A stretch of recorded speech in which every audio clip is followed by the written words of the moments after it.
I still remember the exact moment my world came crashing down.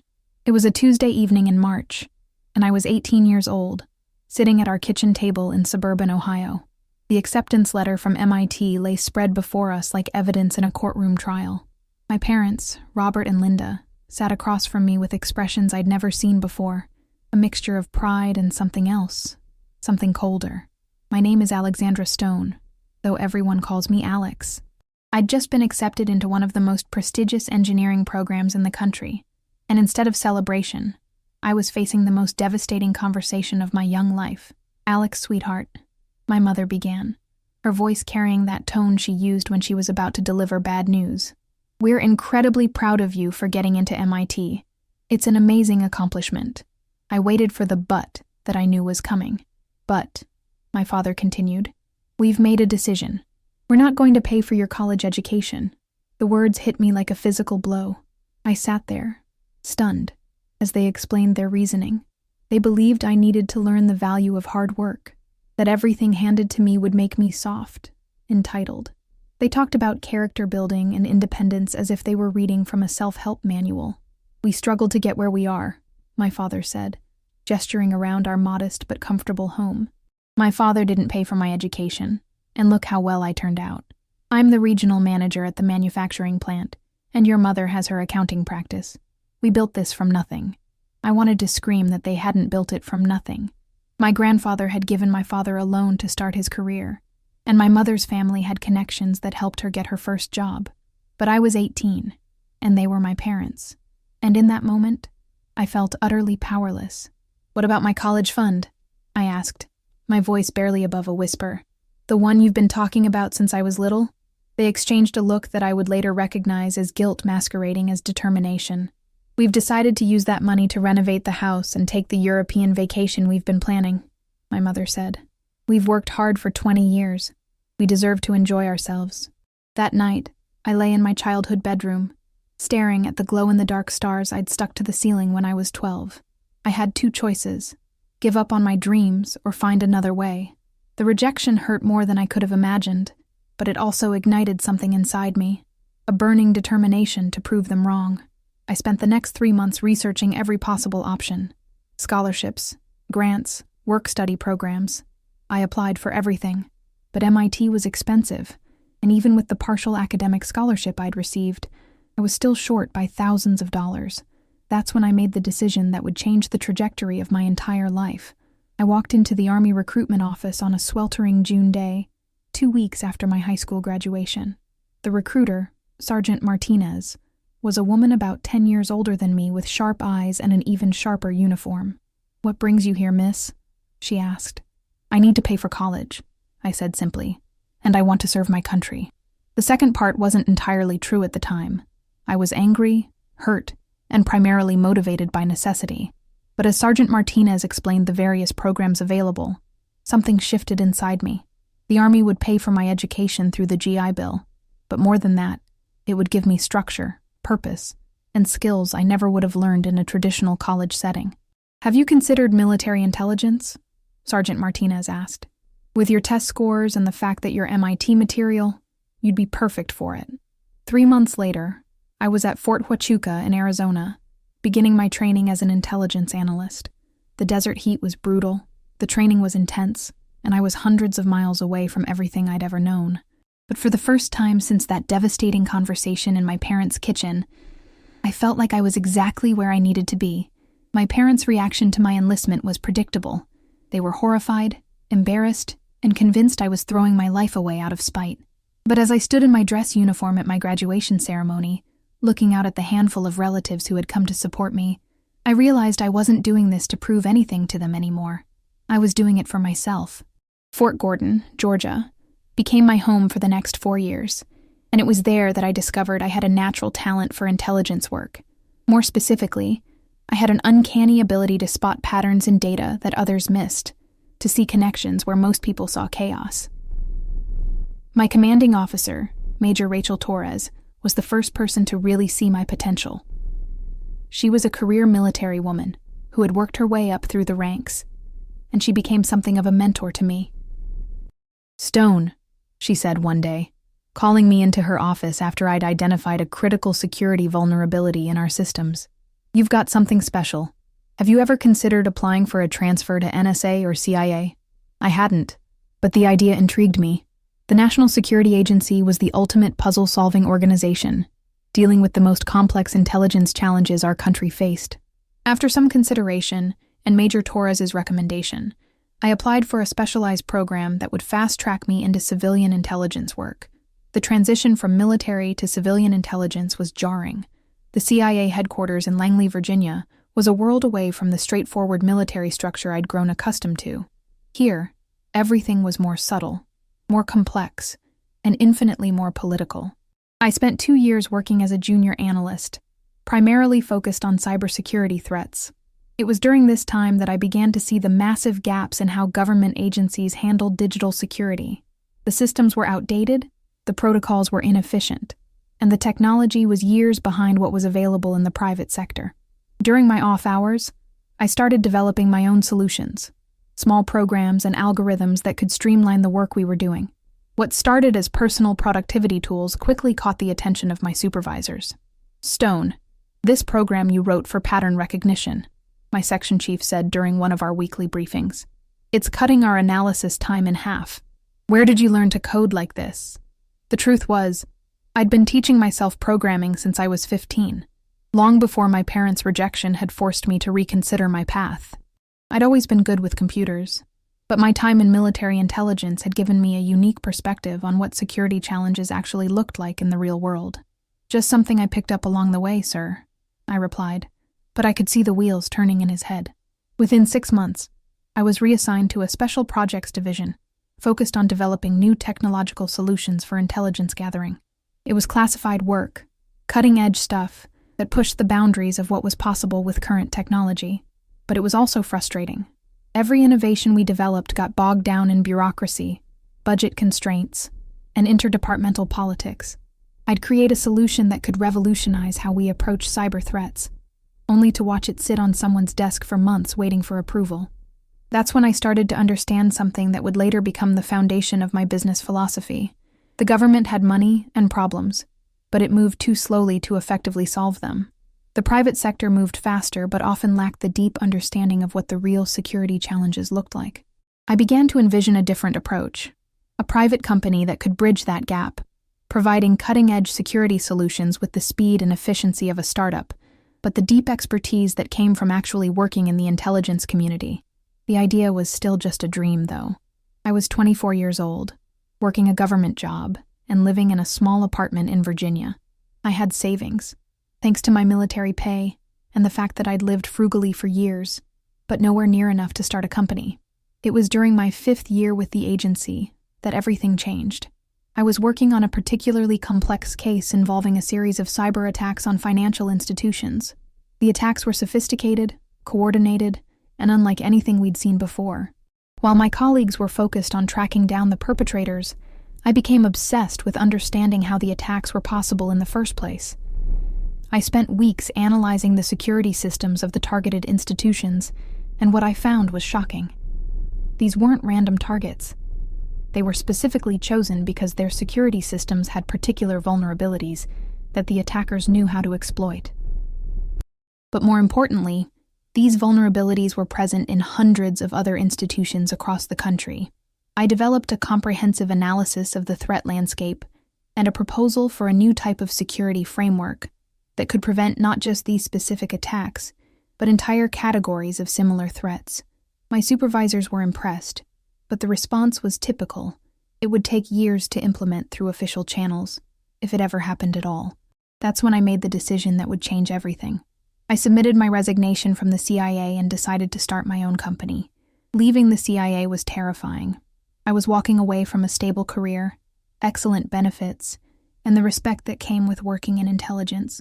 But I was also walking towards something that felt like destiny.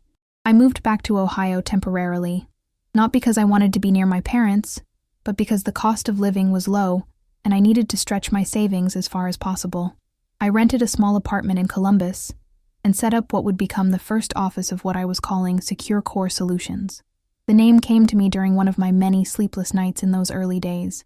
I wanted something that conveyed both security and the fundamental, essential nature of what we were providing. This wasn't just another cybersecurity company. We were building the core foundation that other companies could build upon safely. My first break came from an unexpected source. Remember Major Torres, my mentor from Fort Gordon? She had retired from the Army and was now working as a security consultant for a mid-sized bank in Atlanta. When she heard through the military grapevine that I was starting my own company, she reached out. "Alex, we've got a problem," she said during our phone call. "Someone attempted to breach our systems last week, and our current security provider is telling us it would take 6 months and $500,000 to implement proper protection. I remember your work. Think you could take a look?" That phone call led to my first contract. I drove down to Atlanta in my beat-up Honda Civic, spent 3 days analyzing their systems, and presented them with a solution that would take 2 weeks to implement and cost a fraction of what their current provider had quoted. But here's the thing that made the difference.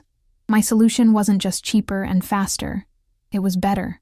Because of my intelligence background, I understood threats that civilian cybersecurity companies had never even considered. I could see attack vectors that were invisible to people who had only learned about security in corporate environments. The bank was so impressed that they not only hired me for the immediate project, but put me on a consulting retainer. More importantly, the bank's CEO, David Chen, became my first real advocate in the business world.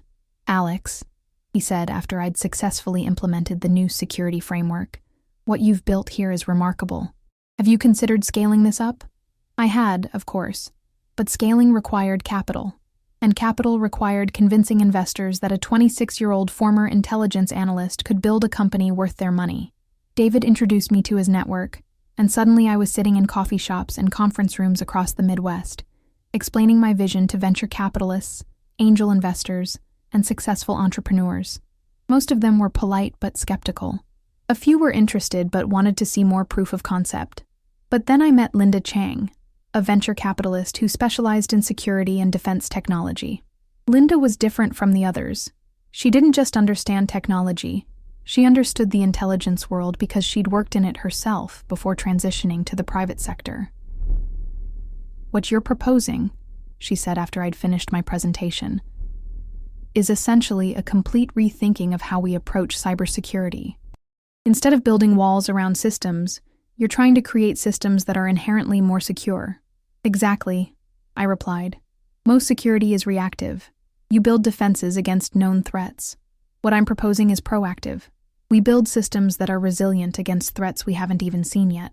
Linda invested $2 million in secure core solutions, giving me the capital I needed to hire a team and really begin building the company I'd envisioned. The next 18 months were a blur of 18-hour days, endless coffee, and the kind of intense focus that only comes when you know you're building something that could change everything.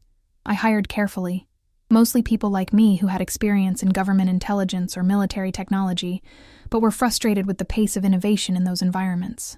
We weren't just building a cybersecurity company. We were building a new approach to security that combined the best of government intelligence, military precision, and private sector innovation. Our big break came when Linda introduced us to a Fortune 500 company that had been struggling with a series of sophisticated attacks. Their existing security provider, one of the biggest names in the industry, had been unable to stop the breaches. "We'll give you 90 days, their CTO told me. "If you can solve what they couldn't, we'll consider a larger contract." I knew this was our moment.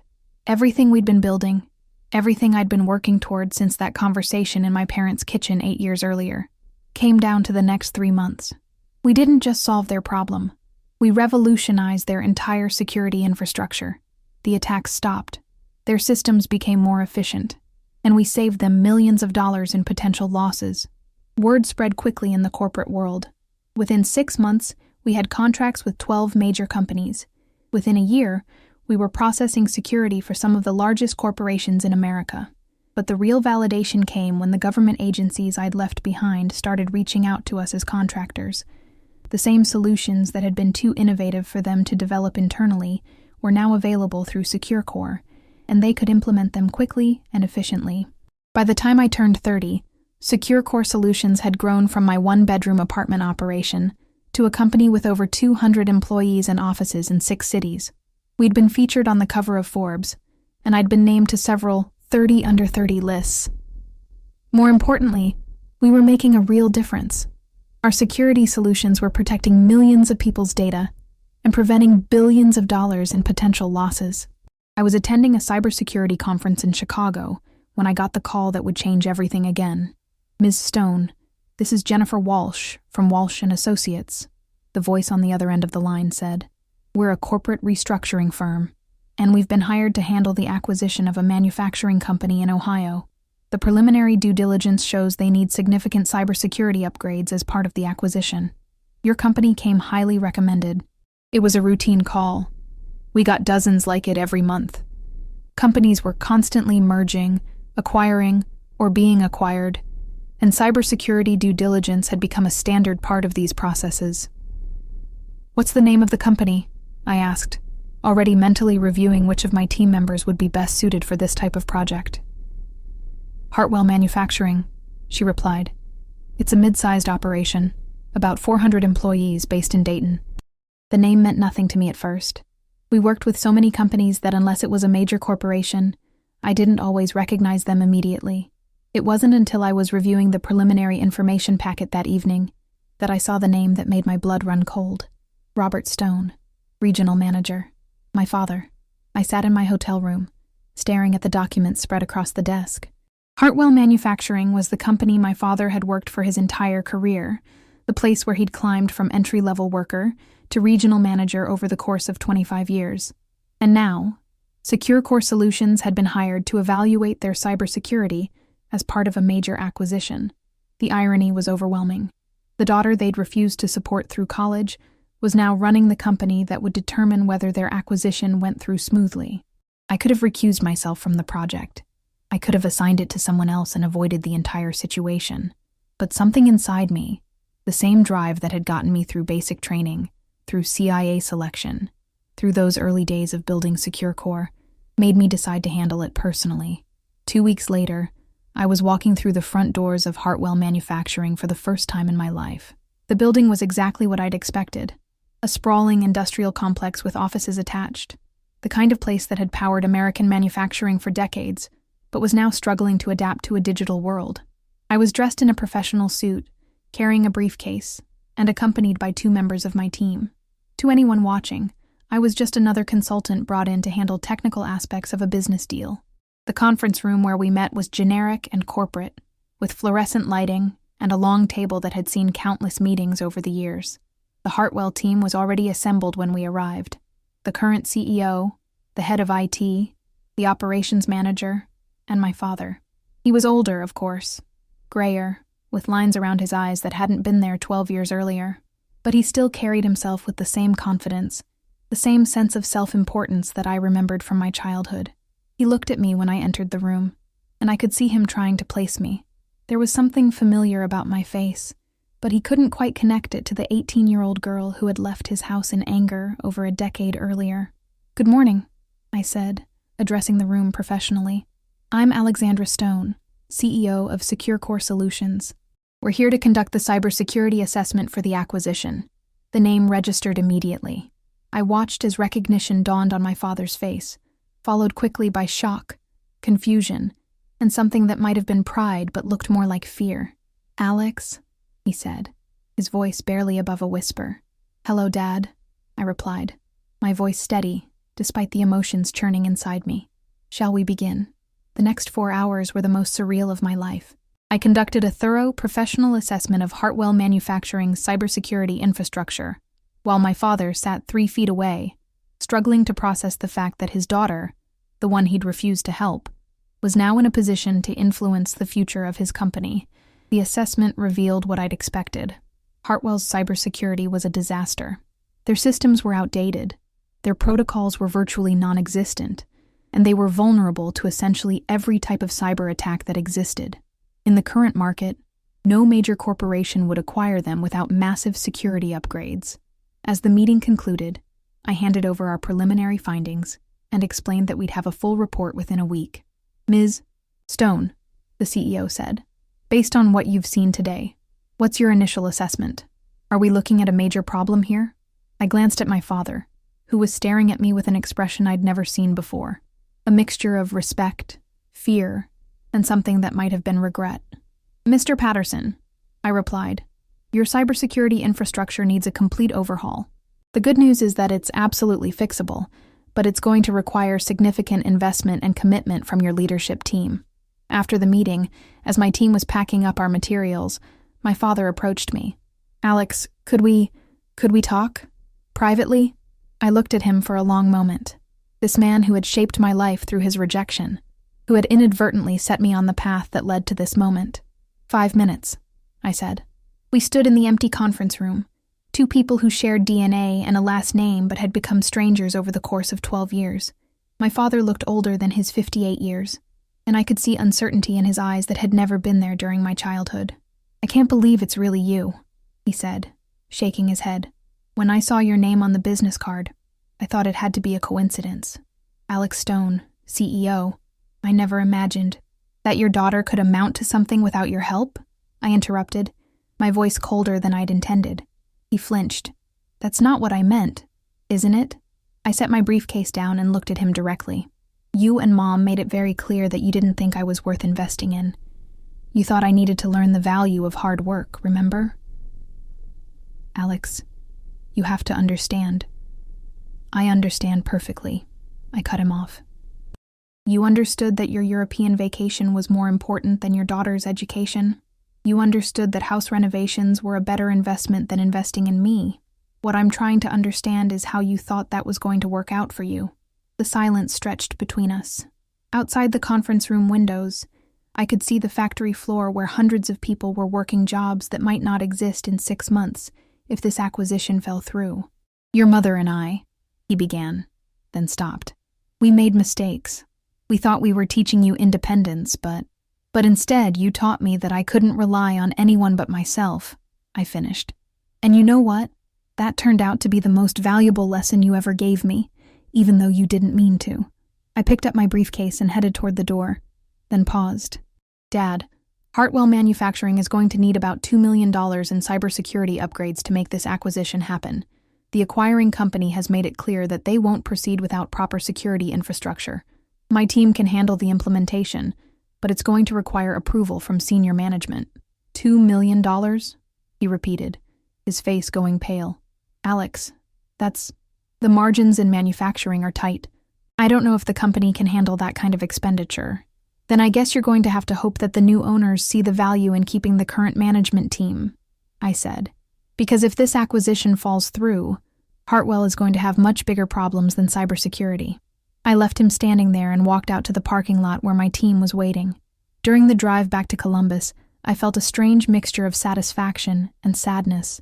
For 12 years, I'd imagined what it would be like to see my parents again as a successful adult.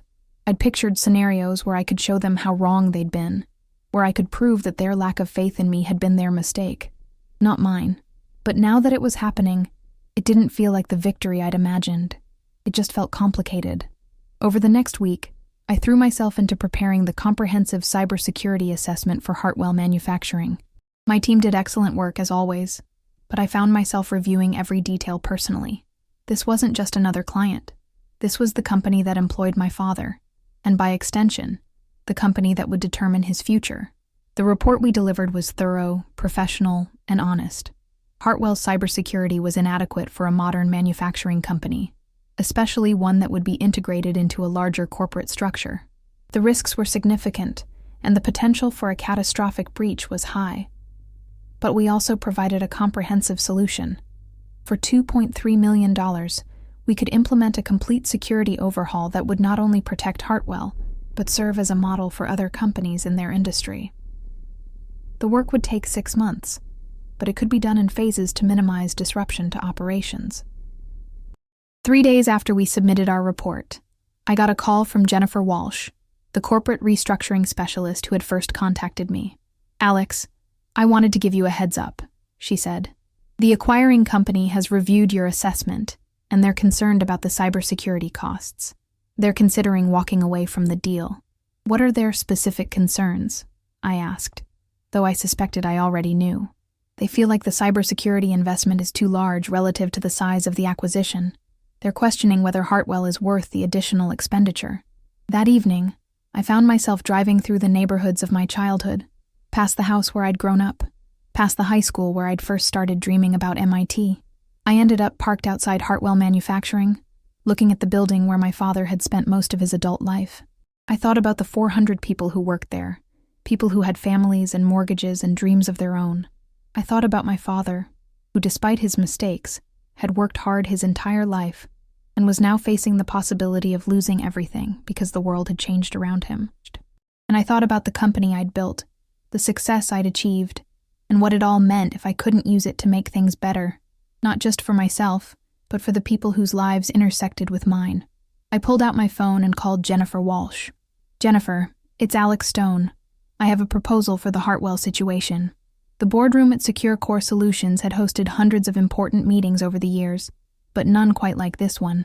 Across the polished table sat the executives from Meridian Industries, the company that was considering acquiring Hartwell Manufacturing, along with representatives from Hartwell itself, including my father.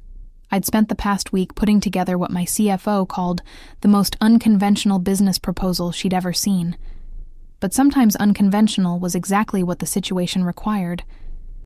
"Ladies and gentlemen," I began, standing at the head of the table with a presentation remote in my hand, "thank you for agreeing to this meeting. I know the cybersecurity assessment raised concerns about the viability of the Hartwell acquisition, and I'm here to present a solution that I believe serves everyone's interests." The first slide appeared on the screen behind me. Secure Core Solutions Partnership Proposal. Rather than walking away from an acquisition that makes strategic sense because of cybersecurity concerns, I'm proposing that Secure Core becomes a strategic partner in making this deal work. I clicked to the next slide. Secure Core will handle the complete cybersecurity overhaul of Hartwell Manufacturing at cost. No profit margin for us. Additionally, we'll provide the first year of ongoing security monitoring and support at no charge. James Morrison, the CEO of Meridian Industries, leaned forward. "Ms. Stone, that's a generous offer, but I'm not sure I understand the business rationale from your perspective." I smiled. "The business rationale is this. Hartwell Manufacturing, once properly secured, will serve as a showcase for our industrial cybersecurity solutions. We'll use it as a demonstration site for potential clients in the manufacturing sector. In exchange for that marketing value, we're willing to significantly reduce our fees for this project." It wasn't the whole truth, but it wasn't a lie either. The real rationale was more personal, but it was also more complicated than I could explain in a business meeting. "There's one more component to this proposal," I continued. "Secure Core Solutions would like to invest directly in the post-acquisition entity. We're prepared to purchase a 5% equity stake in the combined company, demonstrating our confidence in the long-term viability of this acquisition." The room was quiet as the implications sank in. What I was proposing would not only save the acquisition, but would also inject additional capital into the combined company while reducing the immediate costs of the cybersecurity upgrade. My father sat at the far end of the table, and I could see him trying to process what was happening. His daughter, the one he'd refused to help 12 years earlier, was now in a position to save his job and the jobs of everyone he worked with. After 2 hours of discussion, negotiation, and due diligence questions, we had an agreement in principle. The acquisition would proceed, Secure Core would handle the cybersecurity implementation, and I would become a minority owner in the company that employed my father.